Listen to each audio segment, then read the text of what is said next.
Metre পরিবর্তন করছি এইমাত্র গ্রাহকের আবেদনের প্রেক্ষিতে। গ্রাহক আবেদন করছিল যে গ্রাহকের বিদ্যুৎ বিল বেশি আসে, এই জায়গায় একটা পুরাতন মিটার ছিল সেটা চেঞ্জ করছি। দেখেন বিদ্যুৎ বিল বেশি আসার কারণটা, এই দেখেন রিভার্সে পালস দিয়ে আছে, তার নিউট্রাল ভিতরে শর্ট রয়েছে বা কমন নিউট্রাল ব্যবহার করতেছে। এই বিল্ডিংয়ে আরও 2টা মিটার আছে যা সম্ভবত কমন নিউট্রাল বা নিউট্রালে শর্ট রয়েছে, যার জন্য এই যে রিভার্সে পালস দিচ্ছে, রিভার্সে বাতি জ্বলে আছে, যার জন্য তার বিদ্যুৎ বিল বেশি আসতেছে। এই দেখেন আমি যদি দেখাই যে আমি ফেসটা আউট করলাম, এখন বর্তমানে লোড নেই, শুধু নিউট্রাল দিছে। এই দেখেন নিউট্রাল সংযোগ আছে শুধু, দেখেন তারপরও রিভার্সে কীভাবে জ্বলে আছে। এই জায়গায় যদি পালস দিত তাহলে তার বিদ্যুৎ ব্যবহার হইতো। এই জায়গায় যেহেতু পালস দিচ্ছে, রিভার্সে পালস দিচ্ছে, তার মানে তার ওয়ারিংয়ের সমস্যা রয়েছে, কমন নিউট্রাল সম্ভবত ব্যবহার করেছে, যার জন্য তার বিদ্যুৎ বিল বেশি আসতেছে।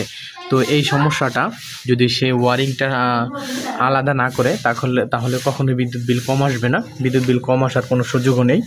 তো তার অবশ্যই ওয়ারিংটা আলাদা করতে হবে, ওয়ারিংয়ে যে নিউট্রালটা আছে সেটা আলাদা করতে হবে, তাহলে তার বিদ্যুৎ বিল কম আসবে, অন্যথায় আসবে না।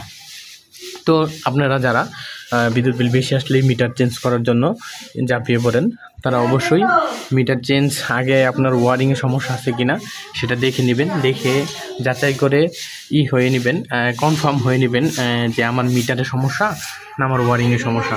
সেটা কনফার্ম হয়ে পরবর্তীতে মিটার চেঞ্জ করার জন্য আবেদন করবেন, তাহলে আপনি সাশ্রয়ী হবেন।